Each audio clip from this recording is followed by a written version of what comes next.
प्रदेश में 725 data centres की स्थापना करेगा व्यू 9। रायबरेली व गाजियाबाद से हुई शुरुआत। हर डेटा सेंटर पर ईवी चार्जिंग स्टेशन और अन्य सुविधाएं भी रहेंगी मौजूद। शुक्रवार को लखनऊ में आयोजित कार्यक्रम में डेटा सेंटर्स का कर्टन रेजर किया। संस्थापक और सीईओ सुखिंदर खरोड़ ने कहा कि ये डेटा सेंटर रायबरेली जिले के हरचंदपुर और गाजियाबाद के मोटा में स्थित है, जिसे तेजी से बढ़ती डिजिटल दुनिया में व्यवसायों की बढ़ती मांगों को पूरा करने के लिए डिज़ाइन किया गया है। इस अत्याधुनिक सुविधा के हर पहलू में उत्कृष्टता, सुरक्षा और नवाचार के प्रति हमारी प्रतिबद्धता परिलक्षित होती है। सर बना रहे हैं जी, उससे क्या एक नया कंपटीशन पीरियड शुरू होने जा रहा है डेटा सेंटर को? ये एक्चुअली कंपटीशन की बात नहीं है। जैसे जो अभी हम क्या करते हैं कि जैसे कंट्री को डेवलप करने के लिए हमने क्या किया, एक कंट्री है, फिर स्टेट है, फिर हमने डिस्ट्रिक्ट बनाए, फिर ब्लॉक बनाए, इसको बोलते हैं डिस्ट्रीब्यूट करके हमने डेवलप करना था।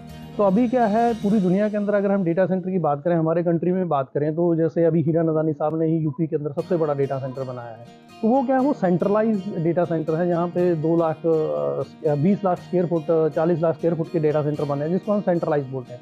उनकी भी ज़रूरत है, जो सेंट्रलाइज हैं, जो हब हैं, मेन डाटा सेंटर हैं।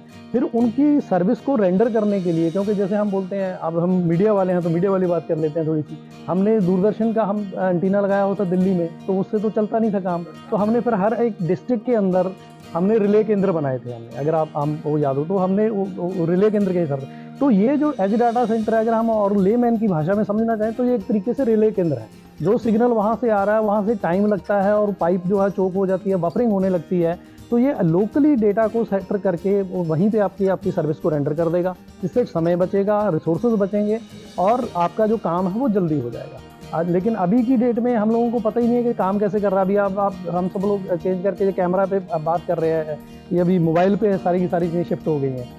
तो ये मोबाइल के अंदर आपके पास है कि आपने बैंडविड्थ बढ़ा के हमने काम चलाया। अगर आप लाइव व्यू की बात करें, अगर हम इस तरह के डोंगल लेके आते हैं, 4-5 डोंगल लगाते हैं जी। क्यों लगाते हैं 4-5? क्योंकि एक से जा नहीं रहा डाटा, तो हम 4 को एग्रीगेट करके एक बड़ी पाइप बनाते हैं, फिर उससे डाटा जो है टीवी चैनल के स्टूडियो में भेज रहे हैं। तो ये सारी चीज़ों को ईजीली काम कर पाएँ, आपको पाइप अवेलेबल हो, आपका डेटा बन जाए, इसीलिए ये सब है। तो ये अभी कंपटीशन नहीं है, ये एक्सटेंशन है। तो हमारी जो कंपनी एज डाटा के अंदर जो आई है, जो कह लो, ये इन्हीं सारी वजहों से हम लोगों ने इसको कंसीव किया था कि अगर हम बात करें कि जो टीआरपी और इन सारी चीज़ों की अगर बात करें, तो हम लोगों ने एक प्रोजेक्ट बनाया था रियल टाइम टीआरपी रिकॉर्ड करने का। जब हमने बाजार में देखा कि रियल टाइम टीआरपी कहाँ से रिकॉर्ड हो गई, आप 20 करोड़ लोगों का डाटा एक ही बार में कैसे रिकॉर्ड कर सकते हो, जबकि आपका फास्टैग तो चल नहीं रहा।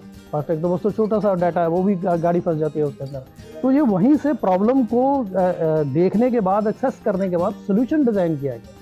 तो ये सोल्यूशन यहाँ इस देश के अंदर ही बना है। अगर हम कहें कि अमेरिका के अंदर एज डाटा सेंटर बनाए, तो अमेरिका तो आज पूरी दुनिया को चला रहा है, उसके पास तो अपने रिसोर्सेज बहुत ज़्यादा हैं, बहुत डीप डाटा सेंटर्स बने हुए हैं, उसको ज़रूरत नहीं पड़ेगी। लेकिन अगर हम एशिया पैसिफिक की बात करेंगे, हमारे यहाँ पे अगर हम डेटा यूज़र्स की बात करें, अगर हम मोबाइल यूज़र्स की बात करें, तो जितना लोड हमारे पास है उतना उनके पास नहीं है। उनके पास रिसोर्सेज ज़्यादा है, हमारे पास रिसोर्सेज कम है।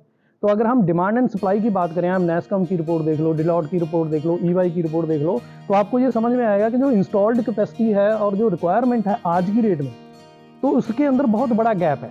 तो इसीलिए ये सारी जो हम छोटी मोटी प्रॉब्लम जो हैं, जिनको हम जानते नहीं, क्योंकि हमारे अंदर पेशेंस बहुत ज़्यादा है। अगर हमारा कोई ऑपरेशन फेल हो जाता है, हम दोबारा कर लेते हैं। हमने पेमेंट भेजी, फेल होगी, दोबारा कर लो। हमने किसी को कोई डाटा फाइल भेजी थी, फेल होगी, दोबारा कर लो, क्योंकि मुझे पता ही नहीं कि इसमें फेल नहीं होना चाहिए था। ये जो डिवाइस आपके हाथ में है, ये टेस्टेड है, इसके अंदर जो ऐप है वो भी टेस्ट होकर बनी है, लेकिन फिर भी काम नहीं करी। क्यों? क्योंकि सर्वर आपस में बात बोला जाता है। इसको, उस बॉटल नेकिंग को दूर करने के लिए ही ये सारे का सारा एज डाटा सेंटर डिज़ाइन किया गया है। इसको हम कंपटीशन ना देख के इसको बोलेंगे कॉम्प्लीमेंट या enhancement of existing data centre. अगर जो हमारे पास बने हुए हैं वो भी ढंग से काम करें, उनको सही काम करने के लिए हमने, वो आ रहे हैं टॉप डाउन काम करते हुए, हम जा रहे हैं रूरल से ऊपर की तरफ। तो ये हैंडशेक होके ये प्रॉपर कंट्री का जो हमारा नेटवर्क है, जो प्रॉपर काम करे, इस तरीके से ये काम करे। डेटा सेफ्टी के लिए अगर आप देखेंगे, अभी गवर्नमेंट भी हमारे डेटा प्रोटेक्शन बिल आया अभी, है ना, हम बहुत सारी चीज़ों को लेके चल रहे हैं। तो डेटा में भी बहुत सारा डिफरेंस है। कौन सा डेटा की अगर हम बात कर रहे हैं, एक डेटा है जिसको हम बैंडविड्थ के तौर पे देखते हैं। 1 MB का क्लिप है आपके पास वीडियो का, वो एग्जिस्ट करता है इन्फॉर्मेशन के रूप में, लेकिन वो 1 MB का क्लिप 100 लोगों ने देखा तो 100 MB यूज़ हुआ, तो वो डेटा है बैंडविड्थ। तो ये सारी चीज़ों को हमें अंडरस्टैंड करना पड़ेगा। तो अभी दुनिया के अंदर डेटा प्रोटेक्शन को लेके जो हम बात कर रहे हैं, तो उसके स्टैंडर्ड नॉर्म्स हैं। उसमें आपके सॉफ्टवेयर भी हैं, डेटा सेंटर के लिए लाइसेंस लगते हैं। बहुत सारी कंपनियां जो साइबर सिक्योरिटी पे काम करती हैं, अब एसओसी बनाए गए, सिक्योरिटी ऑपरेशन सेंटर जो बनते हैं उसके जो प्रोटोकॉल्स आते हैं, एसओसी 3 हो गया, एसओसी 4 हो गया। तो ये सारे जितने एक डेटा सेंटर कंपनी को अपने नॉर्म्स, अपने जो सर्टिफिकेशन है वो करवानी पड़ती हैं, वो सारे के सारे नॉर्म्स और सर्टिफिकेशन हमारे पास हैं, चाहे वो फिजिकल सिक्योरिटी को लेके हो, चाहे वो डिजिटल सिक्योरिटी को लेके हो। We are enable with all those security features.